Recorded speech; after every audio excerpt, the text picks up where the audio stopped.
There are 8 trade days left until April 2nd, but the ups and downs are making most investors sick and ready to give up.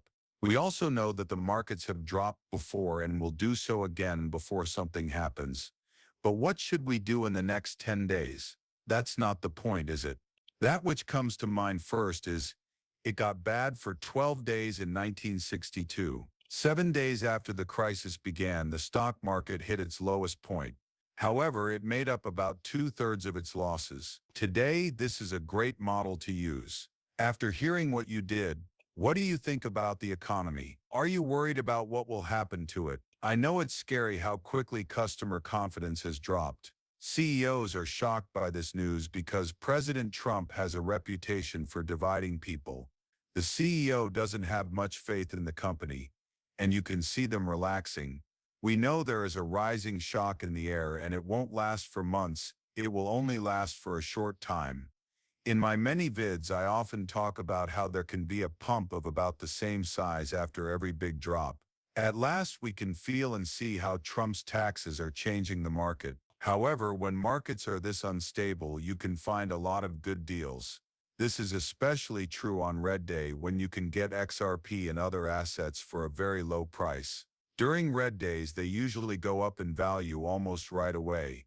You should really pay attention to the movie that Tom Lee is going to show you today because he's going to tell you something very important that could change your whole life. There are a lot more red days in the trade war, which are days when everyone is getting back at each other by raising taxes, and Trump does the same. You would have made a lot of money if you bought every red day that came up. So let's hear what Tom Lee has to say. It could be very good for businesses and lead to a bigger comeback rally than we thought. Click the like and subscribe buttons to make sure everyone sees it and you don't miss any important news over the next week. The markets might not agree with him because China, Europe, and Canada have done much better than the US. The stock market shows how the economy is doing, so if stocks do get back to normal after April 2nd, I think it will stop the economy from growing in the future. If we had harsh trade taxes in place since February 18th, those economies would be in recession, but markets aren't that worried about it. CEO choices. You may already know that when stocks go down, companies lose faith, and when stocks go up, CEOs do the same. Europe is an index that only includes one stock, so if you buy it, you are really getting industrials and finances. Like if you buy Korea, you get Samsung. The US is still the best place to buy if someone wants to get the best. The markets were pleasantly surprised by the Fed's choice. Recent Fed staff papers say that tariffs may have an effect on inflation that lasts for more than 1 year. A lot of people were surprised by what Chair Powell said yesterday, mostly because it was an unexpected point of view. What the markets wanted to know was how the Fed saw tariffs as short-term. It's easier for the Fed to step in if things start to go wrong with the job market. There has been a huge problem. The markets are very scared about the April 2nd deadline and taxes. This fear has turned into a regular worry. Over the past week, there have been signs that trade talks might not end on April 2nd after all. Instead, agreements might be reached. When investors hear this news, they will sigh deeply because they are afraid of what might happen if it is made before that date or if there are delays in putting it into action. I believe April 2nd has become well known in many places. Mark Newton, who is in charge of our technical plan, has also said that there are signs of a possible tradable low. In addition to our quick drop, the market has been adding to our talks with clients have led me to notice one last thing: there is a lot of dry powder. It's clear that many prime brokerages and money market accounts are lowering risk, and our clients make a lot of money. This is also taking place at a time when investor mood is changing a lot more than what changes in the market can explain. AI and investor intelligence both follow the same trend. If readings look like they would during a slump, they might surprise the markets in a good way. The fast growth that Tom Lee predicted makes sense when you look at what many of the bigger companies are doing. BlackRock and MicroStrategy, for instance, are buying a high number of digital money. I agree with Tom Lee that the 2nd of April is still unclear and that we don't know for sure what will happen until then. The money is being put into ETPs, ETFs, and many other financial contracts that will make cryptocurrency possible.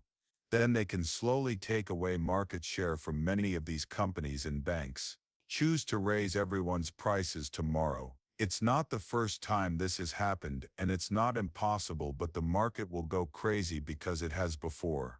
The economy will likely be very strong if things go the way Tom Lee says they will, with almost all businesses getting together to make deals. We can see even though there hasn't been any big news, the stock and cryptocurrency markets have done very well lately, which suggests that people think the price is safe. The economies of Canada, Europe, and China are all growing. This is good news for the market because it means these countries can handle the recent pressure. It seems pretty fair, and if we keep buying Bitcoin at this rate, we'll probably reach $19,000. Like a lot of other coins, XRP will go through the roof once Bitcoin goes over $3. When named by Tom Lee makes some more points that I think we should think about because not doing so could have very bad results. Read what he says again and click like once. Also, if there isn't a recession when the Fed starts to cut rates, the stock market will do very well because stock prices have never been this low at the 3-month mark, which is the 7th of 7 cycles, and when the cycle starts, there have never been more stocks 6 months ahead of time. The next 12 months look better than they ever have. There is a greater median return of 16%. The main question is whether these examples are just meant to help the viewer and not really show how the stock market has done over the past 12 months. January and October 1971. No, the Fed's cut did not start a recession. Here are some examples of what takes place: January, October, September, June, July, and September 98. A lot of doubters say that the Federal Reserve never has a soft landing. It's interesting that there have been many times when there has been no landing. It's almost like they're asking, have you ever been depressed? In these cases, I remember that July 19th, if the Fed drops rates in the next 3 to 6 months, you won't have one. Had a soft landing before them. Have you ever seen inflation go over 9% twice? I'm sure you've heard this before. Let's go. What are we waiting for? People often say that this is the best macro season because prices are going up and everything is going well. What do you think about the risks we need to be aware of? As you may know, we asked our clients a question yesterday and got 1,200 answers. The main worry was about geopolitics. Unless it were World War III, it would be hard to decide if to invest in this. Next, there are elections. You can set yourself up around this, but people won't feel safe in their decisions until they know who is in charge. Yes, you may know that the family offices, or let's just call them a group, were most likely more conservative the last 2 years. They are ready to spend now that the Fed has cut rates, but they want to do it at the right time. They need to decide again if they want to invest, so I think they are thinking about charging. They're acting like Buffett by waiting until after the elections and raising money for a short and long-term plan. Even though it's a lot of money, you only have to answer to a few family members most of the time. Getting rid of that client won't make things better, so let me take care of the other clients. There is no risk because you only have one client. Your money, they want to spend more, which is right. They also want to protect their capital, and they like the idea that if you are bold before an election, there will be a sell-off. China is a lot behind schedule today because there are no polls. They don't care that they are late. They might even be working on the project. The work of Leon, a very good point. We can see that the Fed is changing stories to get the message they want to get across to the public by looking at the facts and examples from the past. This has happened many times, and the Fed wants you to think that there are no recessions or depressions, that there will be a soft landing that doesn't happen, and that everything will be fine. We'll have to lower rates at some point, which means that the money printer keeps going and the market has more